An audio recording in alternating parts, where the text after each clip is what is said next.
La reciente sanción de la ley de moratoria y facilidades de pago de deudas previsionales y fiscales vino a solucionar un gran problema que se nos presentaba a los gastronómicos ya desde antes de la cuarentena. Los altos costos impositivos, laborales, previsionales, de servicios públicos, sumados al incremento inflacionario en el costo de los insumos, que eran imposibles de trasladar a precios, hicieron que se deterioraran notablemente nuestras utilidades, transformándolas en muchos casos en pérdidas que condujeron al cierre de numerosos establecimientos y en otros casos en la imposibilidad del pago de las mismas. Con la aparición de la pandemia y la consecuente cuarentena, esta situación se agravó. Es por eso que con la sanción de la ley de moratoria se crea un ámbito eficaz para la regularización de las deudas mencionadas. No obstante, percibimos que limitar al 31 de julio del 2020 la inclusión de las mismas y que las cuotas haya que abonarlas a partir de noviembre de este año hace que su cumplimiento y pretendida solución se debilite, dado que nuestra actividad, por sus características sanitarias y la grave situación económica post-cuarentena, se recuperará a un ritmo tan lento que hará imposible el pago de las cuotas a partir de noviembre de 2020. Estaría bueno que las autoridades revelen esta situación y posterguen al menos por 6 meses el pago de las primeras cuotas, para que la pretendida facilidad sea tal.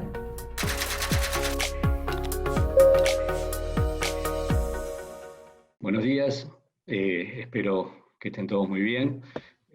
Como dicen en la tele, quiero hacer una aclaración, nos entregaron tarde este módulo, así que no nos apuren.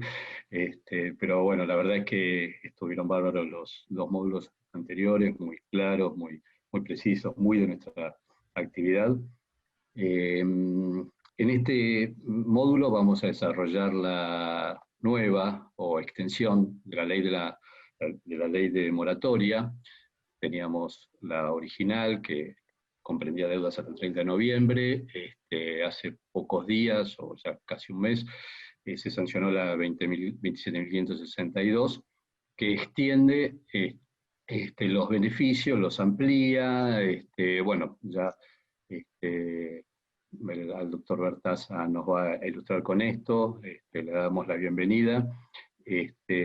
Además, hoy quiero aprovechar porque a Humberto, nuestro querido amigo, en la intimidad del equipo de fiscalidad lo llamamos el maestro, y hoy justo en el Día del Maestro le mandamos una felicitación. Así que bueno, seguimos con Humberto. Las preguntas que nos quieran hacer llegar las vamos a tratar de responder al final. Muchas de ellas no tienen una respuesta inmediata porque no tenemos la reglamentación todavía, pero bueno, en oportunidad de que la reglamentación salga, seguramente haremos una nueva charla general y pública como para dar más detalles. Pero bueno, ahora arrancamos con Humberto, a quien le agradecemos su presencia, como siempre, en estos coloquios. Gracias a vos, Ernesto, gracias por la presentación y por tus palabras. Vamos a pedir entonces el compartir ya la publicación.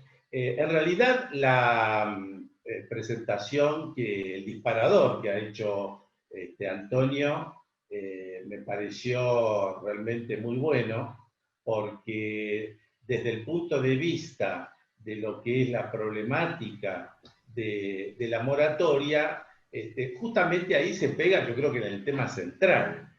La moratoria tiene un consenso general respecto de su aplicación, y desde ese punto de vista yo creo que todos coincidimos en la necesidad de un régimen similar para superar los problemas que hoy tenemos como consecuencia de la pandemia.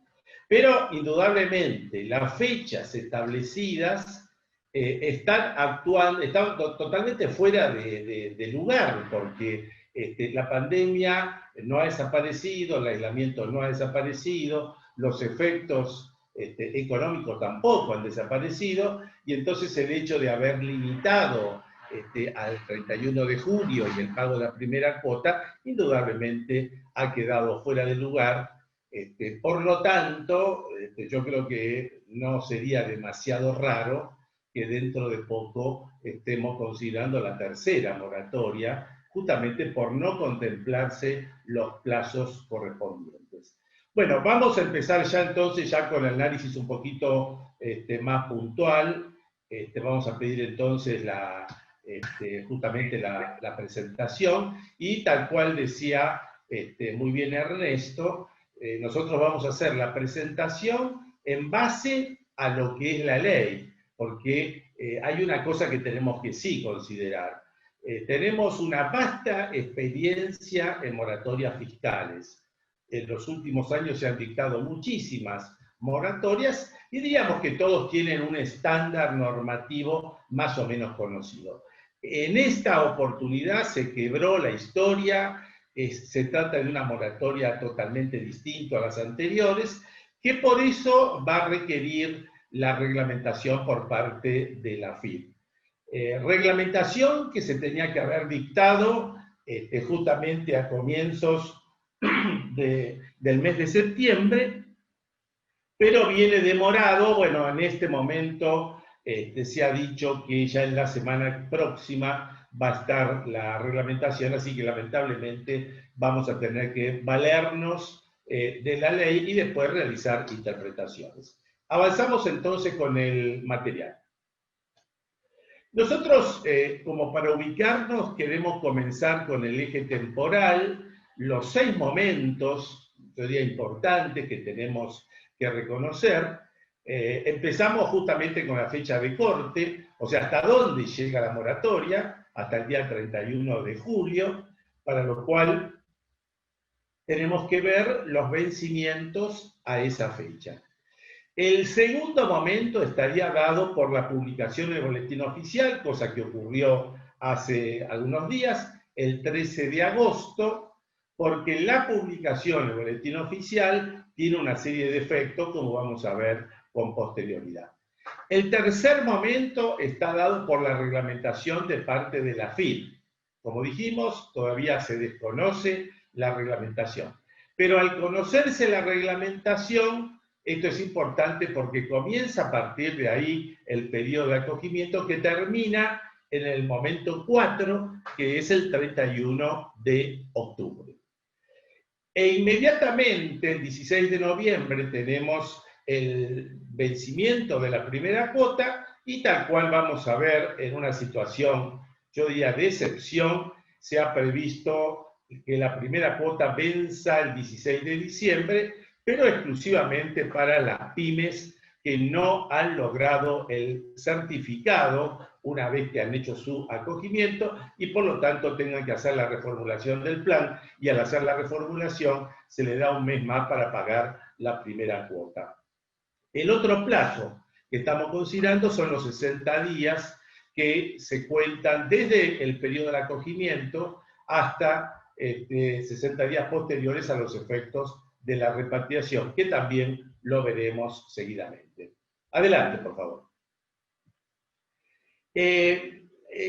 Tenemos claro que esta ley que estamos tratando es una ley, la 27.562, es una ley modificatoria de la anterior. La anterior rigió hasta el 31 de agosto. Tenemos casos de contribuyentes que se habían adherido. Recordamos que la moratoria anterior estaba previsto básicamente para pymes. En principio, el ámbito se amplió notoriamente con esta ley. Y entonces tenemos que decir, bueno, ¿qué pasa con aquellos contribuyentes que se adhirieron al régimen de la moratoria anterior, habida cuenta que hay una modificatoria? Bueno, la propia ley lo resuelve este tema, dice que aquellos que se adhirieron antes tienen plena vigencia esa adhesión, con lo cual hasta ahí nada tienen que hacer, pero al contrario, caduca esa presentación solamente, o sea, es un caso totalmente de exclusión, si se opta por no mantener las condiciones del plan.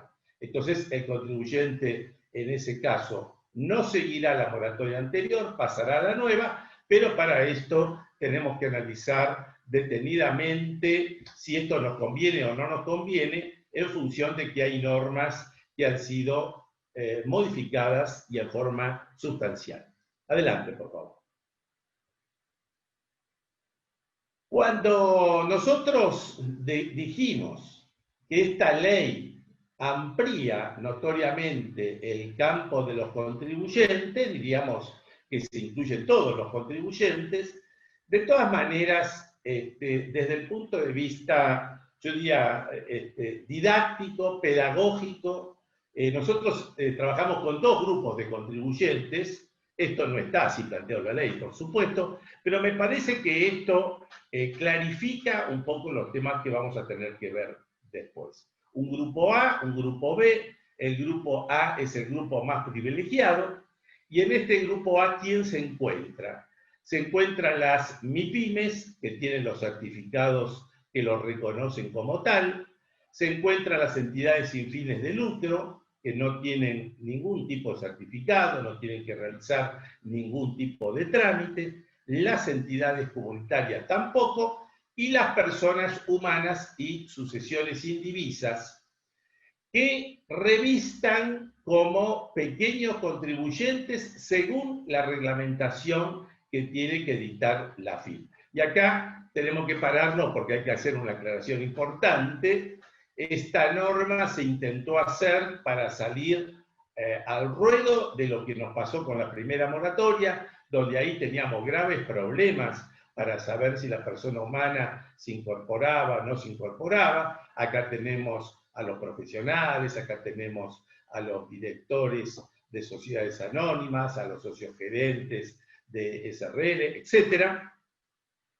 Bueno, este tipo de contribuyentes, entonces, van a estar en el grupo A en la medida que, de acuerdo con la reglamentación de la AFIP, que insistimos, todavía no se dictó, sean pequeños contribuyentes. Con lo cual, los pequeños contribuyentes van a ser dos. O van a ser pymes, para el caso de empresas, porque tienen el certificado de reconocimiento, o van a ser pequeños contribuyentes, ya no por la autoridad de aplicación correspondiente, sino por la administración tributaria, la AFIP, que va a determinar en qué casos solamente para las personas humanas o sucesiones indivisas van a ser pequeños contribuyentes. Y si esto es así, pertenece al grupo más favorecido, que es el grupo A. ¿Quién compone entonces el grupo B? El grupo B lo compone las MIPYMES que no lograron los certificados. Las MIPYMES que no lograron certificados están en una posición desventajosa. Las grandes empresas que no son MIPYMES, y las personas humanas y las sucesiones indivisas, que, de acuerdo con la reglamentación a dictarse por la Administración Tributaria, no revistan como pequeños contribuyentes. Y acá estamos viendo en qué se beneficia el grupo A respecto al grupo B. En principio, en dos cosas importantísimas. Primero, la exclusión de moratoria por tenencia de activos financieros en el exterior. Esto es muy importante porque quien tiene activos financieros en el exterior no entra en la moratoria. Esto se aplica estrictamente para el grupo B y no se aplica en el grupo A. Por lo tanto, si una persona humana es pequeño contribuyente según la AFIP, nos vamos a encontrar nosotros en que estos contribuyentes, por más que tengan activos en el exterior, no van a tener ningún tipo de problemas para poder entrar en el régimen. Ni tampoco se le van a aplicar los 4 supuestos de caducidad que vamos a ver después. Es decir, estos dos elementos, uno para no entrar en el régimen, otro respecto de los supuestos de caducidad, se va a aplicar estrictamente para el grupo B y no para el grupo A. Seguimos adelante. ¿Cuáles son los beneficios del régimen? ¿Qué beneficios tiene entrar en la moratoria? Bueno, primero, obviamente, regularizar todas las obligaciones tributarias vencidas al 31 de julio, tener la posibilidad también de regularizar las deudas en discusión. Para aquellas situaciones que tienen los agentes de retención y percepción, también se puedan regularizar. Muy importante el beneficio de la condonación de intereses, lo veremos, va a ser total o parcial, y de multas respecto de las infracciones que se pudieron haber cometido.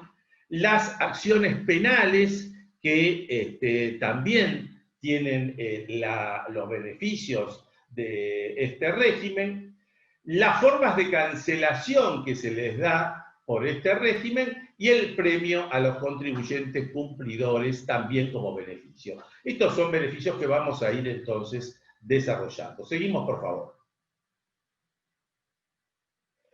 Respecto de la situación de planes anteriores, acá en este gráfico estamos intentando ver cuál es el tratamiento, porque los planes anteriores a la fecha del 13 de agosto, o sea, la fecha de publicación en el boletín oficial, pueden ser vigentes o caducos.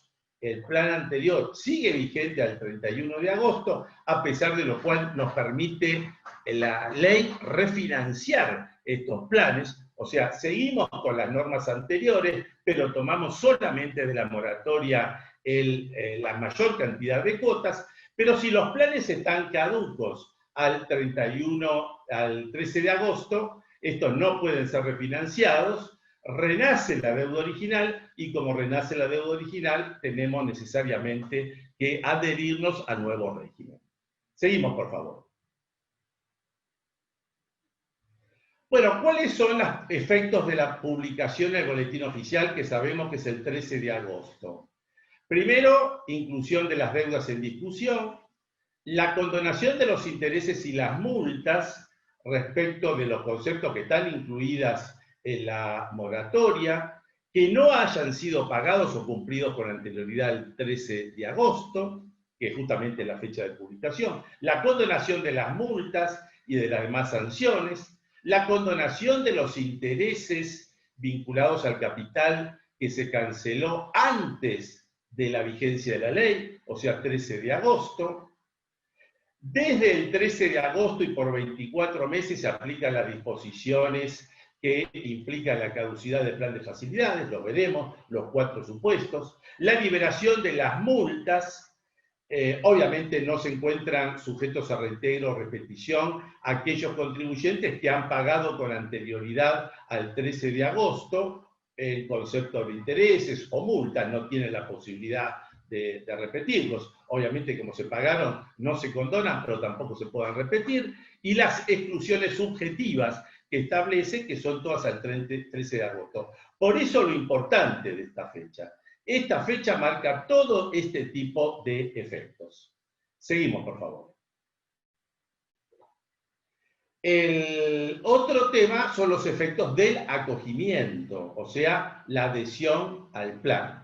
Si estamos ante deudas en discusión, una modificación importante de esta ley respecto de la anterior es que el efecto va a tener del allanamiento incondicional, del compromiso de pago de las costas, del desistimiento de toda acción y derecho, con lo cual, al ser un efecto jurídico derivado de la presentación, va a desaparecer la presentación del tradicional formulario 408. Y el otro tema también es la suspensión de las acciones penales y la interrupción de la prescripción penal. Todo esto como consecuencia del acogimiento al régimen. Seguimos, por favor. En el caso de las MIPYMES, cuando nosotros hablamos de MIPYMES, ¿qué consideramos MIPYMES? Bueno, el encuadramiento, como sabemos, está dado por la ley, el artículo 2 de la ley 24.467. Acá necesitamos acreditar la inscripción en el certificado, con el certificado que hemos hablado.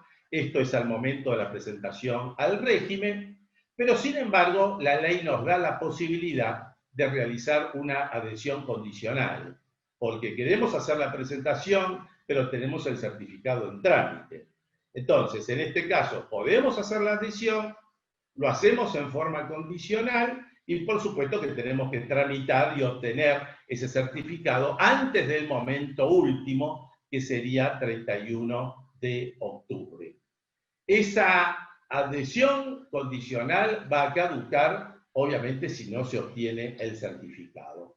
Pese a lo cual, si esto fuera así, dice la ley, que habrá un plazo adicional de 15 días para reformular el plan, pero acá con la desventaja que al reformular el plan ya entraremos como contribuyentes categoría B, con lo cual habremos perdido un montón de beneficios, y en cuyo caso, como habíamos dicho, la primera cuota vencerá el 16 de diciembre. Pero por otra parte, se faculta a la autoridad de aplicación para extender el plazo para la tramitación del mismo.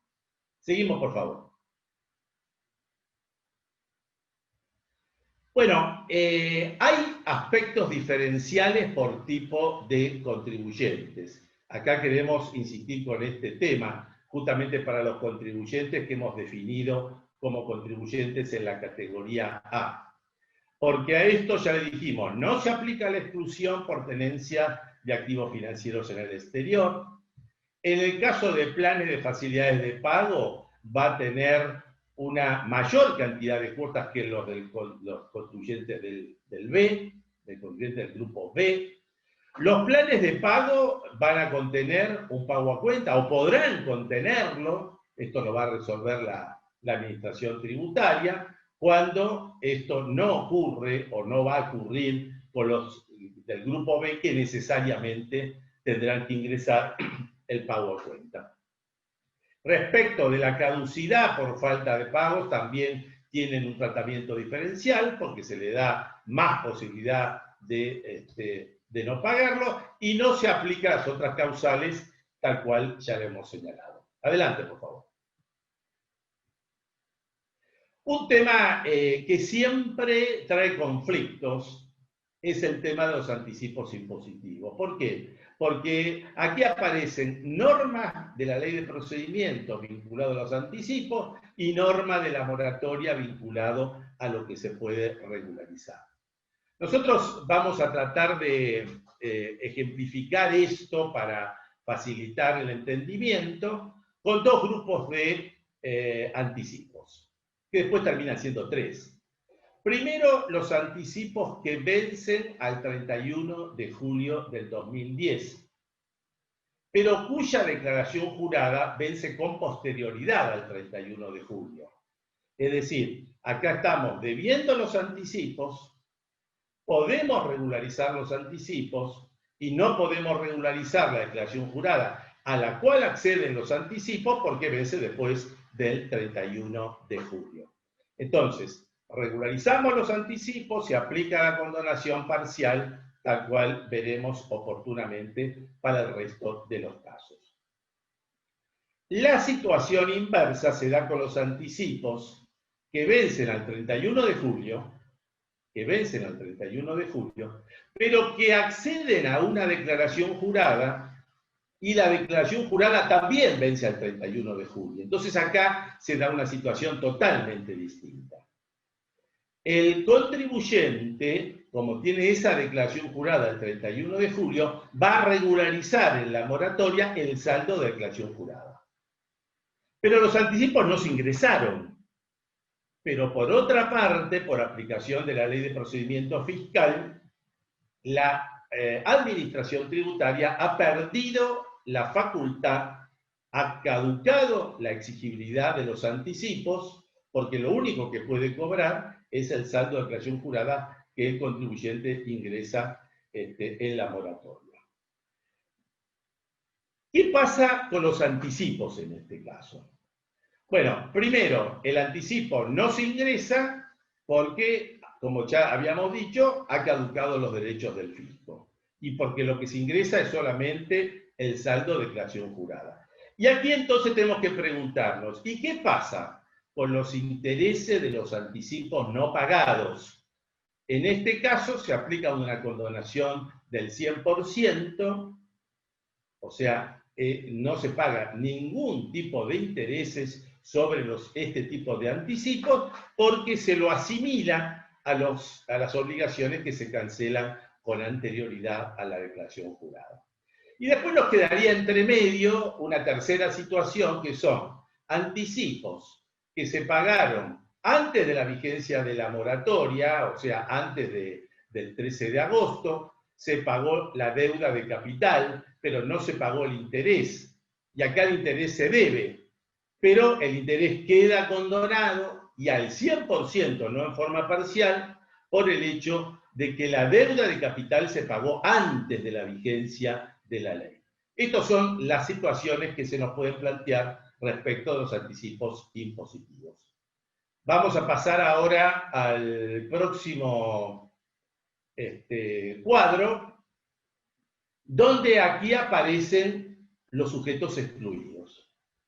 Sujetos que están excluidos de la moratoria. En principio, la ley nos dice que son las personas humanas o personas jurídicas con activos financieros en el exterior.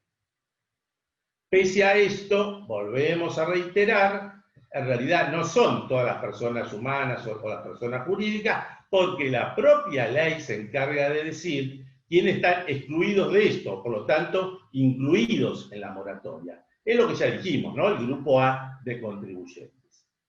Pero si estamos en el grupo B, y ese grupo B tiene activos financieros en el exterior, la sanción que se le aplica es que no pueden ingresar en la moratoria. Por eso decíamos que en principio se había aumentado notoriamente el espectro de sujetos, pero acá aparecen las normas que impiden tal objetivo. Obviamente hay una excepción, tal cual la venimos viendo en las últimas normas, que es que el contribuyente que tenga activos financieros en el exterior pueda hacer una repatriación de al menos el 30% del producido de la realización y dentro de los 60 días de adhesión al régimen según la norma reglamentaria. En general, ya hemos visto para bienes personales, lo hemos visto para otro tipo de supuestos que tiene una norma similar, que la repatriación en general es una posición que no han tomado los contribuyentes y que en el caso de bienes personales hasta la decisión del contribuyente fue pagar una sobretasa de impuestos, pero no hacer la repatriación.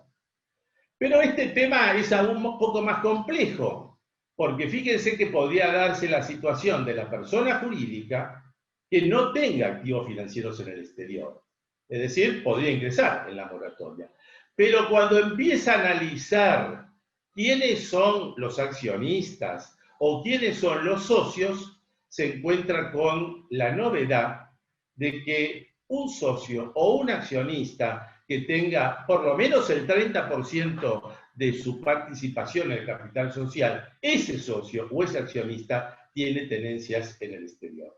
Y en este caso, entonces, la sociedad queda excluida del régimen, a pesar que la sociedad no tiene activos financieros en el exterior, pero queda excluido porque un socio o accionista con más del 30% sí lo tiene.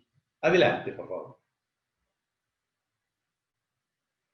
Cuando hablamos de lo que son activos financieros en el exterior, la ley los define. No es solamente la tenencia de moneda extranjera depositada en entidades financieras en el exterior, que es lo más fácil. El espectro es muchísimo más grande. Por ejemplo, alguien que tenga participaciones societarias en el exterior. Alguien tiene una participación societaria en una sociedad que está ubicada en Uruguay o que está ubicada en Brasil, y entonces ya tiene un activo financiero. Y por tener ese activo financiero, que es la participación societaria, queda excluido. Bueno, el tema similar se daría con los derechos, una norma muy cuestionada, con los derechos inherentes al carácter de beneficiario en los casos del fideicomiso, tras o similares. Esta norma que ha sido muy cuestionada por la doctrina, porque en realidad, si hay un tras, si ese tras es legítimo, si ese tras es irrevocable, el aporte que se produce en el tras implica un desapoderamiento y como consecuencia del desapoderamiento obviamente no hay ninguna obligación tributaria, pese a lo cual acá la ley establece un criterio distinto. Seguimos avanzando, por favor. Las deudas en discusión, ya lo dijimos, se regularizan, deudas en discusión hasta la publicación en el boletín oficial. Las deudas en discusión son las deudas que comienzan desde la instancia administrativa con la vista de las actuaciones administrativas, o sea, con el procedimiento de determinación de oficio. Por lo tanto, si estamos en una inspección, fiscal, ahí no estamos en una deuda en discusión. Si estamos ante la iniciación del procedimiento de determinación de oficio, sí lo estaremos. Los efectos del acogimiento, ya lo dijimos, implica el allanamiento, desistimiento y hacerse cargo de todas las costas. Adelante. En materia de acciones penales, bueno, en este cuadro hemos tratado de resumir los distintos aspectos que se vinculan a la moratoria. Empezamos con los efectos del acogimiento al régimen, y ahí tenemos que distinguir si hay un proceso penal o no. Si no hay proceso penal y hay un acogimiento, ese proceso penal obviamente no se inicia, pero sí corresponde la interrupción de la prescripción, y la iniciación del nuevo plazo de la prescripción se va a dar desde la caducidad del régimen de regularización. En cambio, si estamos ante un proceso penal, se produce el acogimiento al régimen, se suspende el proceso penal. Se suspende el proceso penal hasta tanto el contribuyente termine de demostrar la cancelación total de la deuda y juega las mismas normas de interrupción que hemos hablado totalmente. Segundo supuesto, el contribuyente entra en la moratoria y recurre a los 3 procedimientos que establece para la cancelación de las obligaciones tributarias, o sea, la compensación, el pago al contado o los planes de pago. Estos son los 3 procedimientos. Si esto es así, y en el caso de las facilidades de pago o la cancelación de la última cuota, tenemos la extinción de la acción penal, salvo obviamente que exista una sentencia firme. Y lo mismo pasa con obligaciones que hayan sido canceladas con anterioridad. Y en el caso de la caducidad del plan de pago, entonces acá también tenemos que analizar si había un proceso penal, ese proceso penal se había suspendido y como consecuencia de la caducidad se reanuda, y en el caso que no exista proceso penal, entonces obviamente la administración tributaria queda habilitada a formular la denuncia penal. Adelante, por favor. Bueno, estos son los efectos de la caducidad, puestos de otra manera. Sigamos adelante. Cuando nosotros hablamos de la condonación de intereses y multas, el concepto general que tenemos que saber es que esta condonación de intereses y multas se va a aplicar en la medida que se trate de conceptos incluidos en el régimen. Ejemplo, si la ART no está incluido en el régimen, no hay condonación de intereses y multas por la ART. ¿Por qué? Porque no es un concepto que está incluido en el régimen.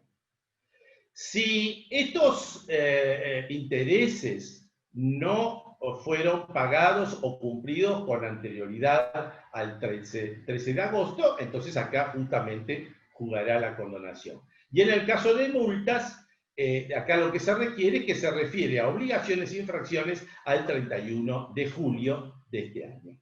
Adelante.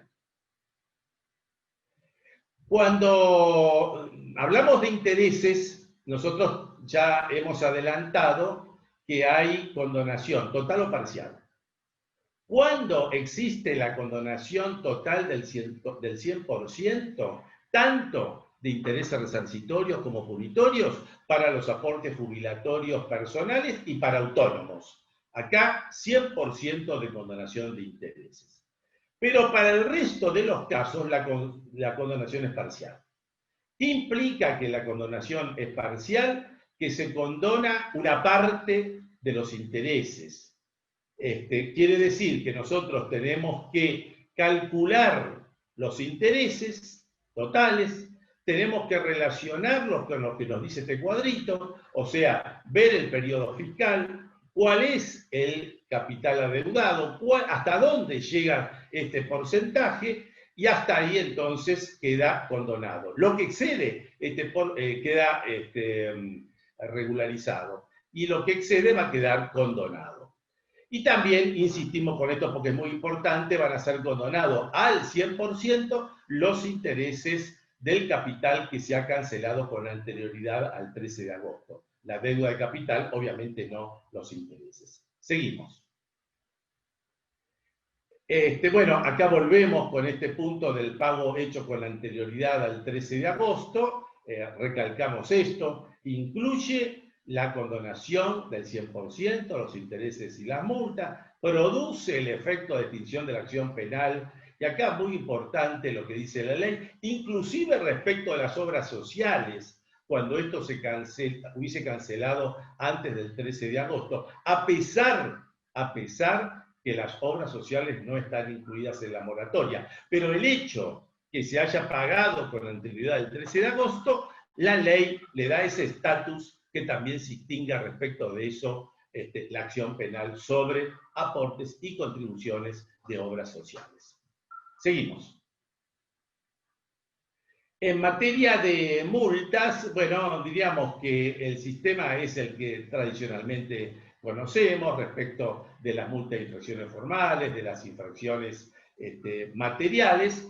Yo diría que quizás tenemos que destacar este aspecto, que si estamos ante una infracción formal, pero se sustanció el sumario administrativo, o sea, tenemos la notificación del sumario respecto del contribuyente, entonces este beneficio, o sea, la condonación, va a operar siempre y cuando el acto o la omisión que se atribuyó se subsane antes del vencimiento del plazo de acogimiento.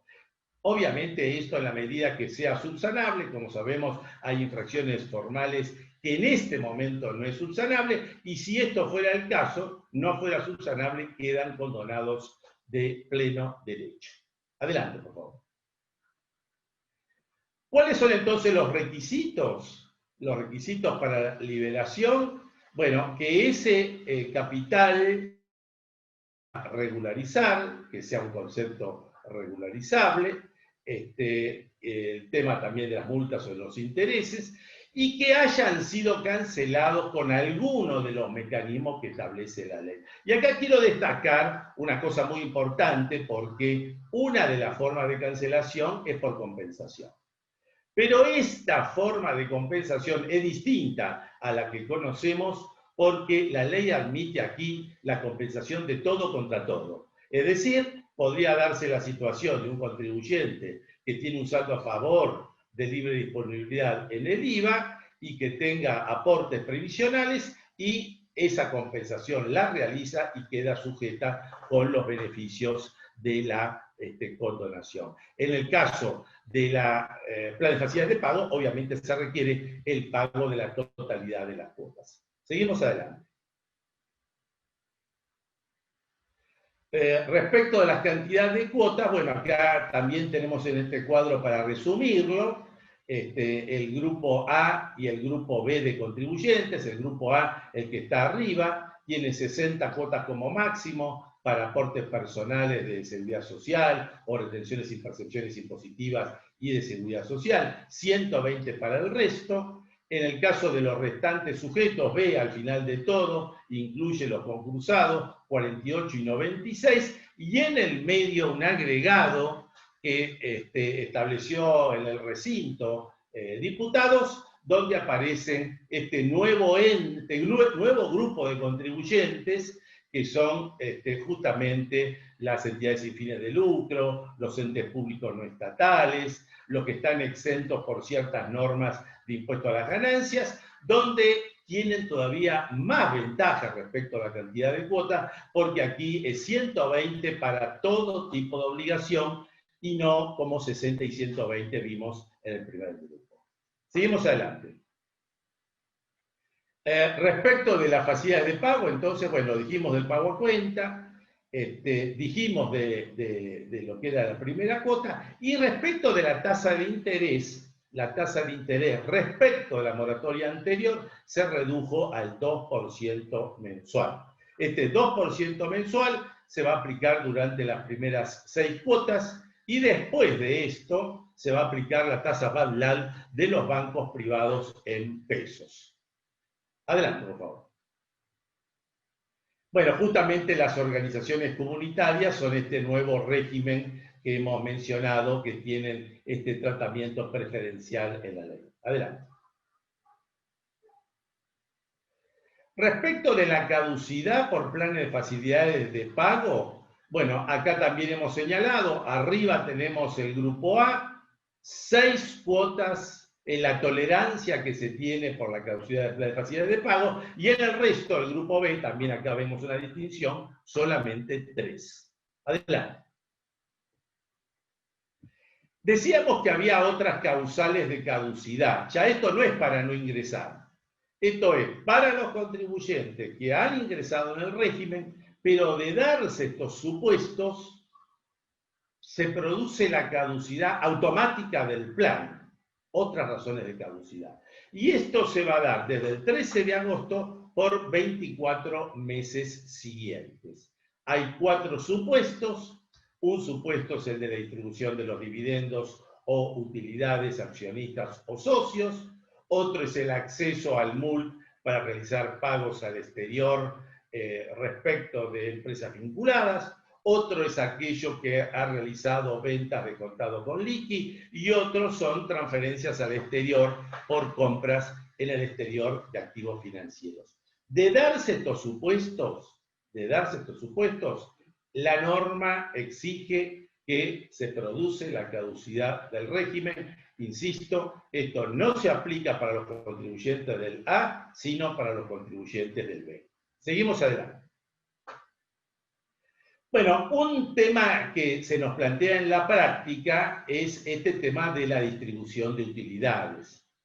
Esto tiene alguna situación similar con los ATP, que tienen alguna limitación, pero acá hay una pequeña diferencia, porque la ley de moratoria lo que establece es una remisión legal a los artículos 40 y 50, 49 y 50 de la ley de impuesto a las ganancias, justamente para definir quiénes van a quedar excluidos.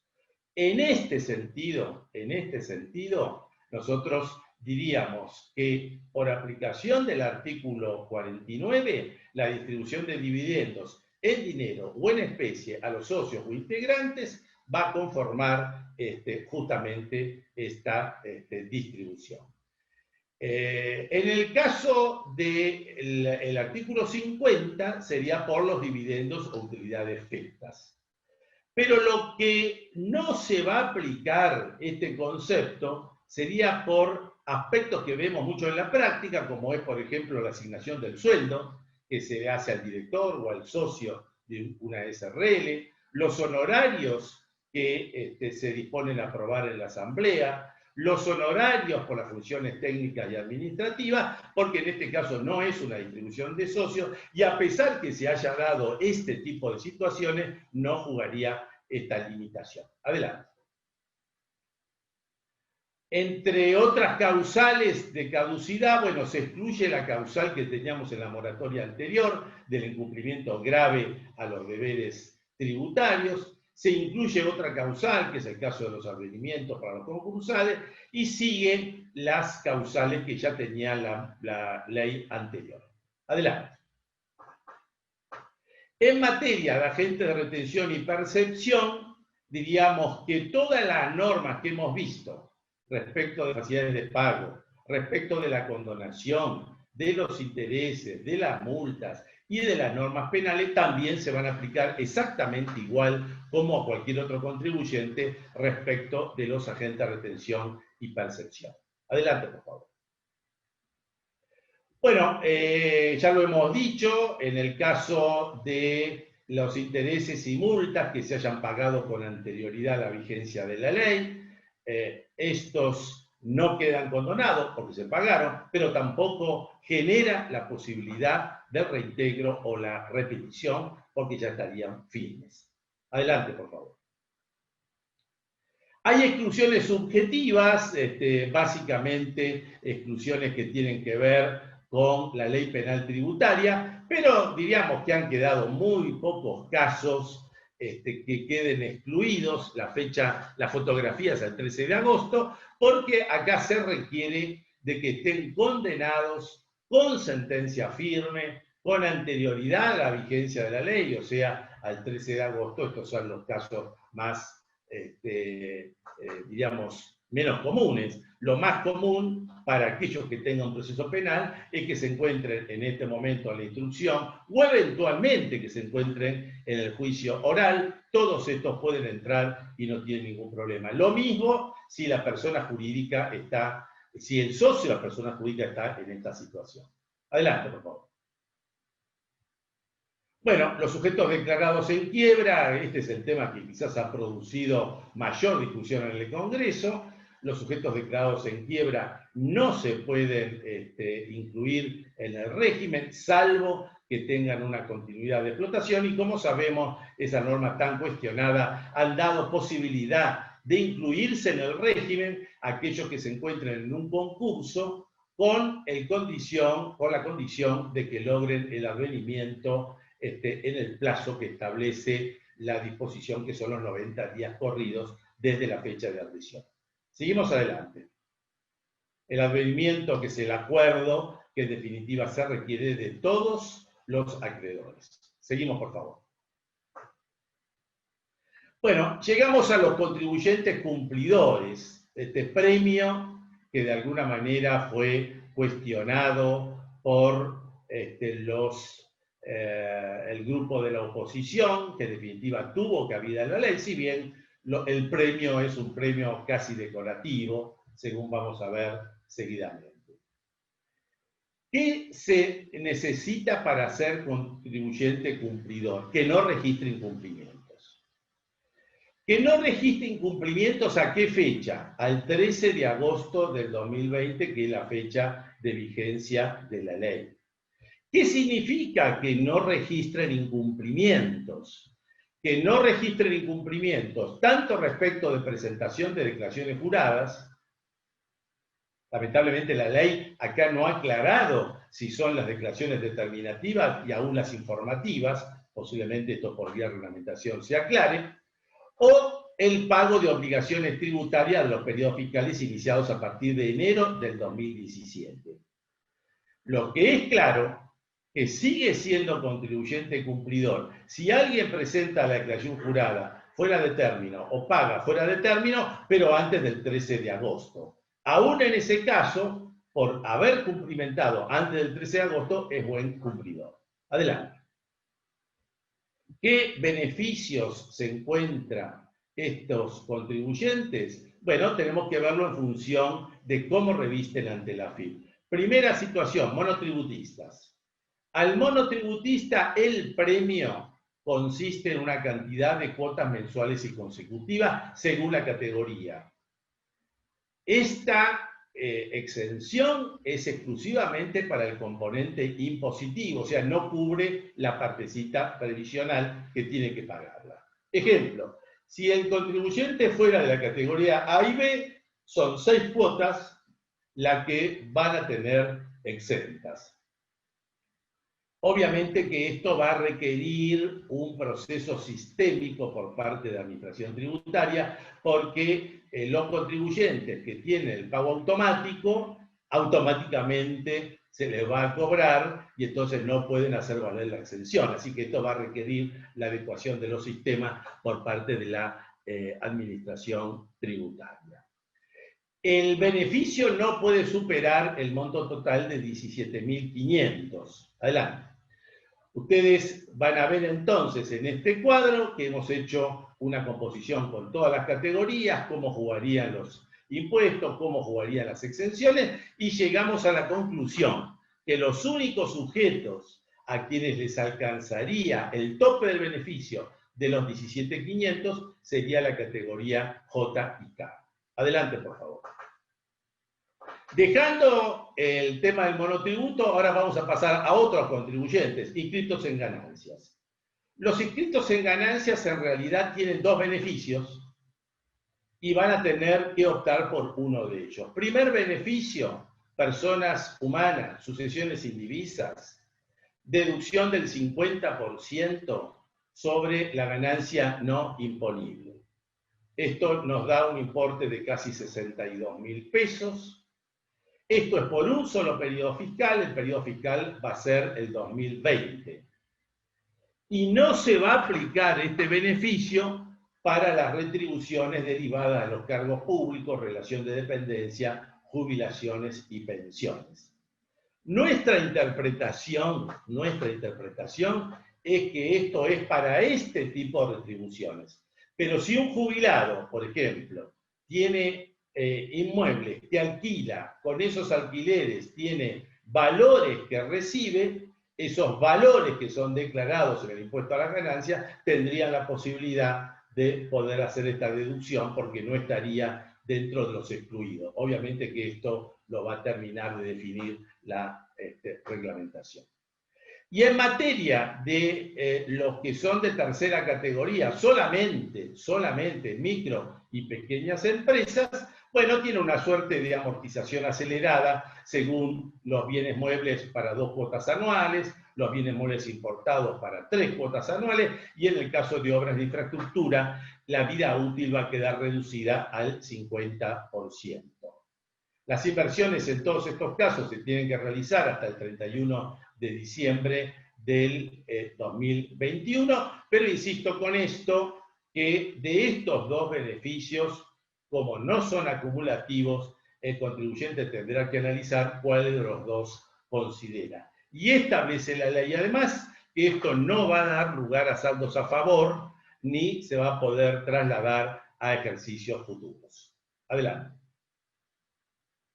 Bueno, hay una invitación a las provincias a establecer regímenes similares en materia de ingresos brutos, en materia de tasas municipales para los municipios. Ya estamos viendo estas normas, así que tenemos que seguir para ver cuáles son los que establecen realmente estas disposiciones. Seguimos porque ya estamos sobre el cierre. Los derechos de los fondos coparticipados, bueno, se le da la posibilidad de una recaudación previa a las provincias. Seguimos adelante. Una norma que sí es muy importante, no la teníamos en la moratoria anterior, suspensión de la prescripción. La suspensión de la prescripción tiene carácter general, es por el término de 1 año y por lo tanto es para todos los contribuyentes. Se acojan al régimen, se adhieran al régimen o no. Para todos se suspende por 1 año la prescripción, una norma que lo tiene acostumbrado a las moratorias. Seguimos. Bueno, y acá también lo que le dejamos son cuáles son los periodos que están prescriptos al 1 de enero del 2020, según los distintos supuestos. Adelante. Hay normas que en definitiva no quedaron aprobadas, por ejemplo, los sujetos que estaban excluidos por la realización de ciertas actividades, como la telefonía, los que estaban regulados por el Banco Central, etc., quedaron sin efecto esta modificación. Y otra norma muy importante, que yo creo que hubiese sido de mucho valor, porque había una delegación al Poder Ejecutivo para postergar las fechas. Esto es justamente por lo que decía Antonio al comienzo, le daba la posibilidad al Poder Ejecutivo de postergar las fechas en función de cómo se da la situación en la realidad. Esto en definitiva no quedó plasmado en la norma legal. Adelante. Bueno, hasta aquí hemos llegado entonces con la presentación de los aspectos que consideramos más importantes sobre el tema de moratoria, Ernesto. Bueno, bárbaro, Humberto, muchas gracias. Claro, como siempre, con muchas dudas e inquietudes en función de que la reglamentación no está, como decíamos al principio. Tenemos algunas preguntas que ahora vamos a tratar de aclararlas. Una inquietud que mandaron algunos panelistas es que todo este material va a estar subido a la página de fegra.org.ar, así que van a poder contar con el material. Si te parece, Humberto, pasamos a algunas preguntas que nos fueron formulando, que nos fueron llegando. Un panelista pregunta, ARBA le realizó un ajuste por omisión de ingresos, lo regularizó, entiende que tendrá que regularizar IVA, y la consulta es si esa deuda de IVA la puede incluir dentro de esta moratoria y si tendría sanciones. Bueno, obviamente que sí la puede incluir, porque si esa deuda corresponde a declaraciones juradas cuyo vencimiento opera el 31 de julio, puede perfectamente incluirlo con todos los beneficios que existieron.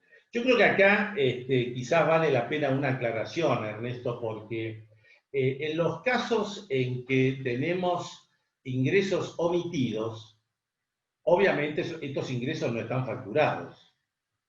Entonces, yo creo que aquí es importante considerar que el contribuyente ahora puede emitir la factura, a pesar que la operación fue del año pasado, puede inclusive desglosar el IVA y el cliente podrá computar el crédito fiscal. Esto es una vieja discusión que hubo hace muchos años con la dirección, y la dirección llegó después de mucho andar, ya que al principio no lo aceptaba, pero hoy este criterio es aceptado.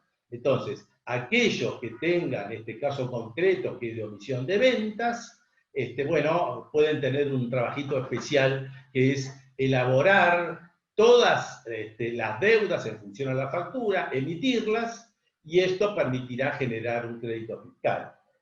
Obviamente que en estos casos habrá una relación con el cliente para ver si logrará algún reconocimiento por el crédito fiscal, porque hasta ayer el crédito no lo tenía y hoy sí, ¿no? Entonces, bueno, esto es un tema comercial, ya no impositivo. Pero me pareció interesante recordarlo porque esto es una alternativa válida, ¿no?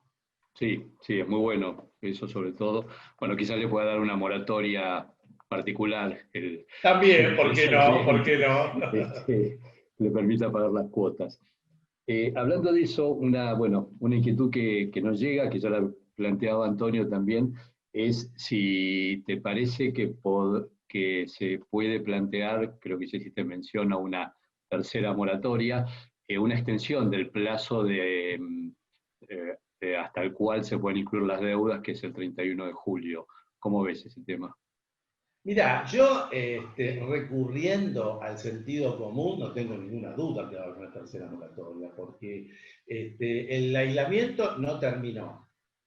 Pero el día que termine el aislamiento, la recomposición, bueno, esto fue todo lo que estuvimos analizando en este coloquio, ¿no? La recomposición económica va a durar todo un tiempo. Entonces, indudablemente, la fecha va a haber incumplimientos, vamos a caer en lo mismo que antes, y va a tener que ver una norma del Congreso que va a tener que ayudar a mitigar esta situación.